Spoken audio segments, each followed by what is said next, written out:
Bulletin లో breaking news చూస్తున్నాం. AICC రాష్ట్ర వ్యవహారాల ఇన్ఛార్జి మాణిక్రావు ఠాక్రే హైదరాబాద్ చేరుకున్నారు. శంషాబాద్ విమానాశ్రయంలో రేవంత్ రెడ్డి ఠాక్రేకు ఘన స్వాగతం పలికారు. ఇవాల్టి నుంచి గాంధీ భవన్ లో 3 రోజులు ఠాక్రే సమావేశాలు నిర్వహించనున్నారు. టీపీసీసీ అనుబంధ సంఘాలతో ఠాక్రే సమావేశాలు నిర్వహించనున్నారు. హాస్య జోడో అభియాన్ కార్యక్రమంపై పలు నిర్ణయాలు తీసుకున్నట్టు తెలుస్తోంది.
బ్రేకింగ్ న్యూస్ చూస్తున్నాం. ఏఐసీసీ రాష్ట్ర వ్యవహారాల ఇన్ఛార్జి మాణిక్రావు ఠాక్రే హైదరాబాద్ చేరుకున్నారు. శంషాబాద్ విమానాశ్రయంలో రేవంత్ రెడ్డి ఠాక్రేకు ఘన స్వాగతం పలికారు. ఇవాల్టి నుంచి గాంధీ భవన్ లో 3 రోజులు ఠాక్రే సమావేశాలు నిర్వహించనున్నారు. ఇక ఇదే అంశానికి సంబంధించిన తాజా సమాచారం మా ప్రతినిధి హరీష్ అందిస్తారు. హరీష్, చెప్పండి, ఒకటే నెలలో రెండోసారి పర్యటనకు వచ్చిన మాణిక్రావు ఠాక్రేకు సంబంధించిన అప్డేట్స్ ఏంటి? Sampath, thank you Sampath. కాసేపటి క్రితమే ఏఐసీసీ ఇన్ఛార్జ్ మాణిక్రావు ఠాక్రే గాంధీ భవన్ చేరుకోవడం జరిగింది. అయితే అంటే ఈ నెల అంటే ఇదే నెలలో 12వ తేదీన ఇక్కడ గాంధీ భవన్ కి వచ్చారు. అయితే ఈ నేపథ్యంలో కూడా ఆయన మళ్ళీ వస్తానని చెప్పేసి ఒక ప్రకటన అయితే చేశారు. అయితే ఈ రోజుతో అంటే ఇక్కడ ఈ రోజు నుంచి 3 రోజుల పాటు ఆయన గాంధీ భవన్ లో ఉంటున్నారు. ప్రధానంగా ఏదైతే ఈ రోజు జరిగే సమావేశంలో ఏఐసీసీ కార్యక్రమాల అమలు కమిటీతో అలాగే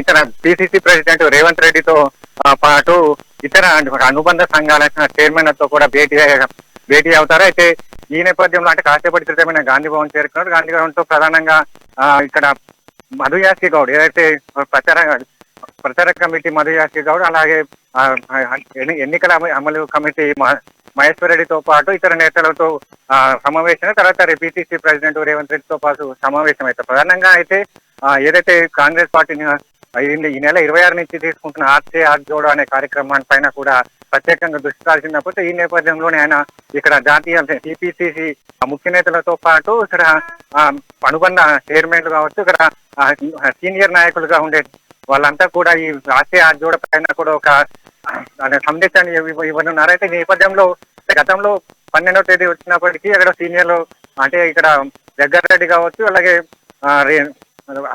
సీతక్క కావచ్చు, అయితే ఈయన ఠాక్రే ముందు వచ్చిన దాంట్లో కూడా వాళ్ళు దుమ్మ కొట్టిన పరిస్థితి కనిపిస్తుంది. అయితే ఈ రోజు నుంచి 3 రోజుల పాటు ఠాక్రే గాంధీ భవన్ లో ఉంటున్నారు. ఈ రోజు అయితే అయితే అనుబంధ చైర్మన్లతో రేపు ఏదైతే మన మహిళా కాంగ్రెస్ అలాగే ఎన్ఐసిఐ యూత్ ప్రెసిడెంట్ వెంకట్ బలమూరితో కూడా భేటీ అయ్యే పరిస్థితి ఉంది. అయితే ప్రధానంగా ఆయన చెప్పేది ఒకటి, ఏదైతే ప్రత్యేకంగా సార్వత్రిక ఎన్నికలు కాంగ్రెస్ పార్టీని గెలిపే లక్ష్యంగా చేసుకొని ముందుకెళ్లాలి. ఇదే దాన్ని ప్రత్యేకంగా రాహుల్ గాంధీ సందేశాన్ని గ్రామ స్థాయికి తీసుకెళ్లేందుకు ఆయన ఈ హాస్య జోడో కార్యక్రమాన్ని తీసుకోవడం జరిగింది. దానిలో భాగంగా ఇక్కడ రాష్ట్ర ప్రభుత్వం అమలు చేస్తున్న వైఫల్యాలు ఏంటి, రాష్ట్ర ప్రభుత్వానికి వ్యతిరేకత కేంద్రీకృతం చేసుకొని దాన్ని ఆసరగా చేసుకొని కాంగ్రెస్ పార్టీ ప్రజల్లోకి ఎలా వెళ్ళాలనే పైన కూడా ఆయన దిశానిర్దేశం చేయనున్నారు. ప్రధానంగా అయితే ఆయన ఈ రోజు నుంచి 3 రోజుల పాటు ఇదే హాస్య కార్యక్రమం పైన కూడా ఆయన ఇక్కడ నేతలకు దిశానిర్దేశం చేస్తారు. అయితే గతంలో అంటే ఈ మాణిక్రావు ఠాక్రే ఈ నెల గతంలో కొంతమంది సీనియర్ నేతలు వాళ్ళు డుమ్మా కొట్టిన పరిస్థితి. అయితే ఈ రోజు అయితే స్వయంగా ఆయన పిసిసి ఆఫీస్ నుంచి అందరూ సీనియర్ నేతలకు కూడా ఆహ్వానం అందింది. కోమటిరెడ్డి వెంకటరెడ్డికి కూడా ప్రత్యేకంగా పరిస్థితి అయితే ఉంది. అయితే ఈ ఎంతమంది సీనియర్ నేతలు ఈ భేటీలో పాల్గొంటారని పైన కూడా ఒక ఆసక్తి అయితే నెలకొని ఉంది. సంపత్, రేవంత్ రెడ్డి పాదయాత్రపై అంటే సస్పెన్షన్ వేసే అవకాశాలు ఉన్నట్లు కాంగ్రెస్ శ్రేణుల్లో ఇప్పటి వరకు ఉన్న సమాచారం. కానీ ఇప్పుడు మాణిక్రావు ఠాక్రేతో రాకతో, హైదరాబాద్ రాకతో మళ్ళీ గ్రీన్ సిగ్నల్ ఇచ్చే అవకాశాలు కనిపిస్తున్నాయి రేవంత్ రెడ్డి పాదయాత్రపై. దీనికి సంబంధించిన అప్డేట్స్ ఏంటి? ప్రధానంగా అక్కడ ఏసీసీని చూస్తే తెలంగాణలో పాదయాత్ర కొనసాగింపు అంటే రాహుల్ గాంధీ ఏదైతే జోడో యాత్రకి కొనసాగింపు ఇక్కడ బూత్ లెవెల్ స్థాయిలో కూడా గ్రామ లెవెల్ అంటే బూత్ లెవెల్లో ఈయన రాహుల్ గాంధీ సందేశాన్ని గ్రామ స్థాయిలో తీసుకువెళ్లేందుకు కూడా ఒక పాదయాత్ర నిర్వహించాలి. దాన్ని జోడగా చెప్తున్న పరిస్థితి అయితే ఉంది. అయితే అంటే రేవంత్ రెడ్డి కూడా ఇక్కడ ఇది ఈ మధ్య పాదయాత్ర చేస్తారని చెప్పేసి కూడా ఒక ప్రచారాలు జరుగుతున్నాయి. అయితే రేవంత్ రెడ్డి పాదయాత్రకు సంబంధించి ఇప్పటికే ఏఐసిసి కూడా ఆమోదం చెప్పినట్టుగా కూడా వార్తలు వస్తున్నాయి. అంటే ప్రధానంగా ఇక్కడ రేవంత్ రెడ్డి చేస్తున్న పాదయాత్రతో ఇక్కడ సీనియర్లు కూడా అడ్డుకట్ట చేసిన పరిస్థితి కనిపిస్తుంది. అయితే గతంలో అక్కడ దిగ్విజయ్ సింగ్ కావచ్చు, ఇక్కడ మొన్న వచ్చిన ఠాక్రేతో కూడా ఇదే చెప్పిన పరిస్థితి కనిపిస్తుంది. అంటే రేవంత్ రెడ్డి ఒకరే పాదయాత్ర చేసి ఆయన ఒక కాంగ్రెస్ పార్టీ ఒక నాయకుడే ఒక ప్రధానంగా ఆయన మాత్రమే ఫేమ్ అవుతారు. మిగతా నేతలంతా మేము ఆయన వెనకాల నడవాలని సీనియర్లుగా ఉండి మేము ఆయన రేవంత్ వెనకాల నడవాలా, మేము పాదయాత్ర చేస్తాం మా సెగ్మెంట్లలో అని కూడా ఠాక్రేతో వివరించిన పరిస్థితి అయితే ఉంది. అయితే అన్ని అంటే మొన్న వచ్చిన ఠాక్రే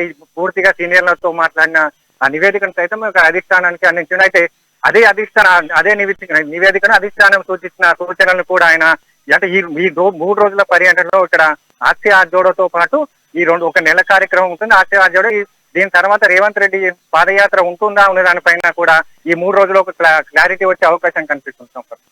హరీష్, ఈ 3 రోజుల సమావేశాలతో అసమ్మతి నేతలంతా ఏకాభిప్రాయానికి వచ్చే అవకాశాలు ఏమైనా ఉన్నాయా ఈసారైనా?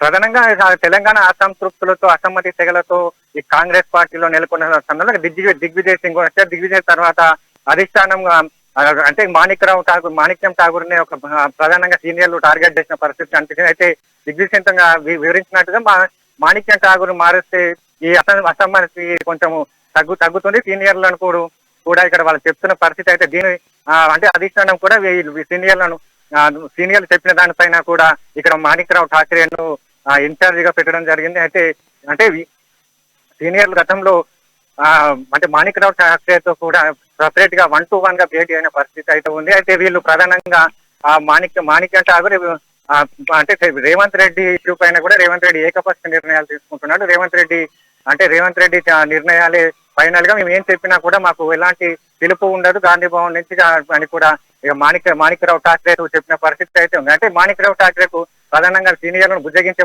ప్రయత్నం అయితే చేశారు. ఏదైతే పార్టీ గెలుపు కోసమే పనిచేయాలి, పార్టీలో ఇగోలు దూరం పెట్టి అందరూ పార్టీని ఎలా అధికారంలోకి తీసుకురావాలనే పైన కూడా ఆయన సీనియర్లు బుజ్జగించే ప్రయత్నం చేశారు. అయితే అంటే జగ్గారెడ్డి కావచ్చు, గతంలో ఆయన తిరుపతి వెళ్ళిన సందర్భం ఉంది. సీతక్క వేరే పర్సనల్ గా ఇస్తూ ఉన్న వల్ల హాజరు కాలేదని చెప్పేసి కూడా వాళ్ళు వివరించిన పరిస్థితి అయితే ఉంది. అంటే ఈ రోజు అంటే ఇప్పుడే కాసేపటి గాంధీ భవన్ చేరుకుని సీనియర్ నేతలంతా కూడా అంటే ఒక్కొక్కరు గాంధీ భవన్ పోస్తున్నారు. అంటే ఈ 3 రోజుల్లో కూడా వాళ్ళు ఎవరెవరు భేటీ అవుతారు, ఎవరెవరు సీనియర్ నేతలు వస్తారని దానిపైన కూడా ఒక క్లారిటీ వచ్చింది. అంటే సీనియర్ నేతలు కూడా ఒకవైపు ఈ భేటీ పైన కూడా ఉత్కంఠంగా ఉంది. అంటే ఒక రెండోసారి కూడా మాణిక్రావు ఠాక్రే వచ్చిన సందర్భంలో అంటే వాళ్ళని కలవకపోతే ఎలా ఉంటుందని చెప్పేసి కూడా సీనియర్లు చెప్తున్న పరిస్థితి కనిపిస్తుంది. అంటే ఈ భేటీలో ఎవరు వస్తారనేది దానిపైన కూడా రేపైతే తెలుస్తుంది. రేపటి వరకు క్లారిటీ అయితే వస్తుంది. ఇప్పుడు ఈ